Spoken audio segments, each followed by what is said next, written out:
Assalamualaikum. Hai anak-anak semua. Bertemu lagi dengan Bu Anita di video kali ini.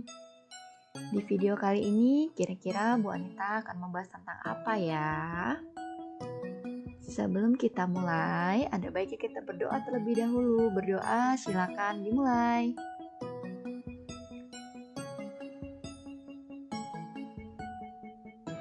Berdoa selesai. Baiklah anak-anak, untuk mempersingkat waktu, yuk kita langsung lanjut saja.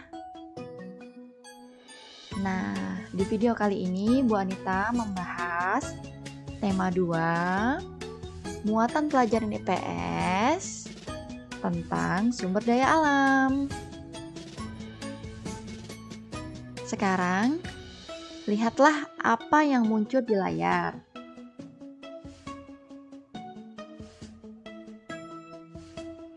Pemandangan seperti ini tentu sering kita jumpai di Indonesia. Indonesia tidak hanya memiliki pemandangan yang indah loh, namun juga memiliki kekayaan sumber daya alam yang sangat melimpah. Nah, sekarang apa sih sumber daya alam itu?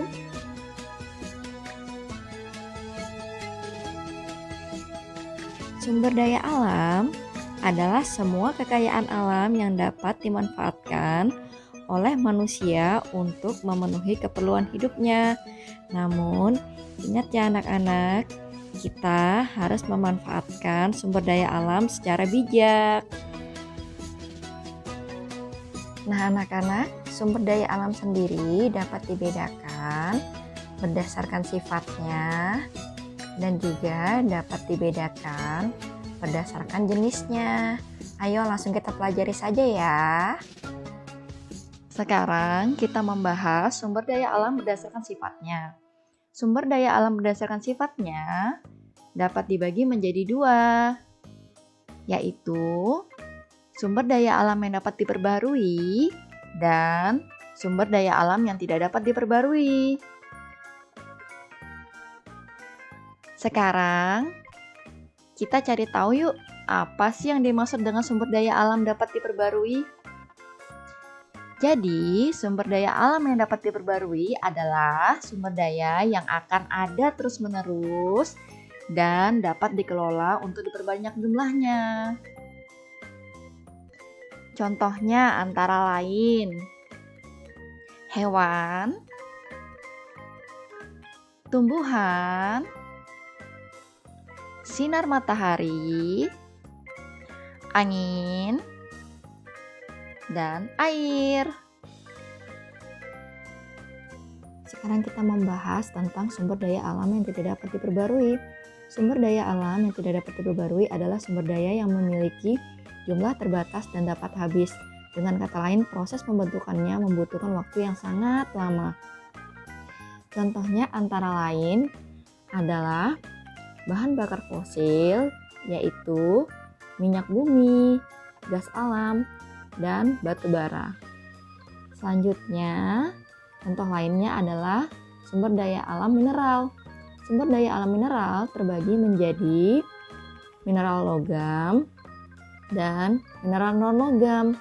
Mineral logam contohnya antara lain adalah biji besi, nikel, emas, dan tembaga. Sedangkan mineral non-logam contohnya antara lain adalah pasir, batu kapur, dan belerang. Sekarang kita membahas sumber daya alam berdasarkan jenisnya.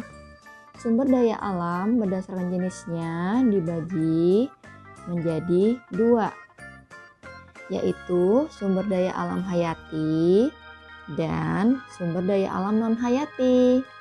Ayo, langsung saja kita membahasnya.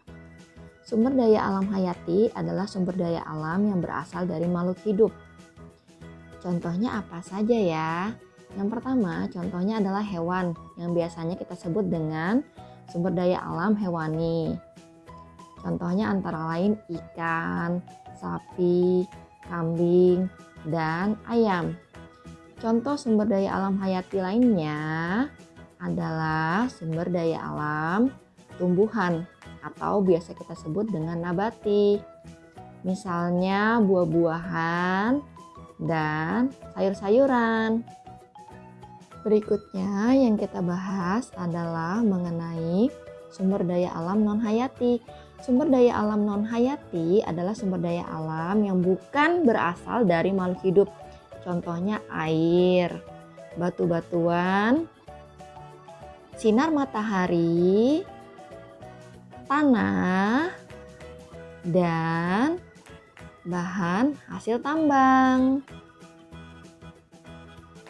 Perlu diingat ya anak-anak, kita memang mempunyai hak untuk mengolah dan mengambil sumber daya alam yang ada.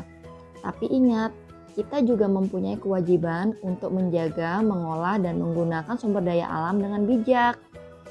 Oke, sampai di sini dulu ya video kali ini. Semoga kalian semua selalu sehat dan tetap semangat. Terima kasih. Wassalamualaikum warahmatullahi wabarakatuh.